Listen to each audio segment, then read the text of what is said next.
మీరు చెప్పండి, ఇప్పుడు స్థానిక ఎలక్షన్ లో 42% రిజర్వేషన్ అమలు అయితేనే స్థానిక ఎలక్షన్ పెడతామని నిన్న కేబినెట్ మీటింగ్ చెప్పడం జరిగింది. మీరు చెప్పండి, మీ యొక్క పొలిటికల్ అనాలిసిస్ పరంగా 42% అసలు సాధ్యమవుతుందా రిజర్వేషన్? అస్సలు కాదండి, అది కాదు. ఎందుకు కదా? ఎందుకు కాదంటే మన గతంలో చూసుకుంటే గిట్ట బీహార్ నితీష్ కుమార్ గారు ఉన్నారు కండి, 43% బీసీల కోసం రిజర్వేషన్ చేసిండ్రు. అదేవిధంగా ఎస్సీల కోసం 20% చేసిండ్రు.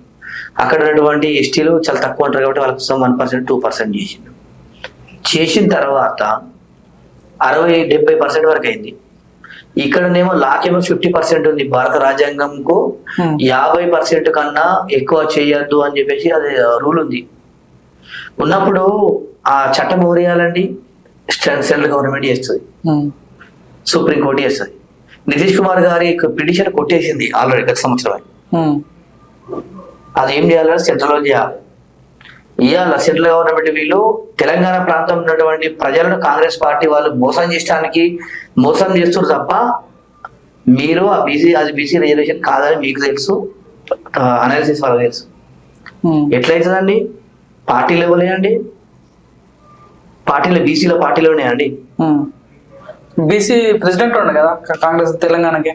ప్రెసిడెంట్ నడుస్తా అండి. ప్రెసిడెంట్ ఇప్పుడు పదవి ఉంటే ఊసేస్తే ఊడుతుంది, ఉంటే పెడితే ఉంటది, తీసేస్తే పోతుంది. పార్టీలు ఎవరే అండి? అగ్రకులం వాళ్ళే.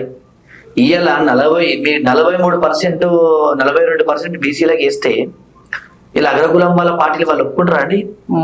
మరి బీఆర్ఎస్ లో కూడా అగ్రకులాలు బీసీ లేరు కదా, బీసీ నాయకులు లేరు కదా. బీసీ నాయకులు లేరు అండి. వాళ్ళు ఓట్ల రాజకీయం కోసం ఇప్పుడు మాట్లాడుతూ చేయమని తప్ప అది కాదని విషయం వాళ్ళకి తెలియదా అండి? 2 పార్టీలకు తెలుసా? తెలుసు, 2 పార్టీలకు 100% కాదని తెలుసు. అది కాదండి, అది చట్టం ఎవరు ఇప్పుడు వీళ్ళు చట్టాలు స్పెషల్. రేవంత్ రెడ్డి గారు ఏమంటున్నారండి? స్పెషల్ గా నేను అమెండ్మెంట్ చేసి నేను చేస్తానంటుండే తప్ప చేస్తే ఆయన చట్టపరమైనటువంటి చర్యలు తప్పవు. రేవంత్ రెడ్డి గారిని జైలు వేస్తారండి.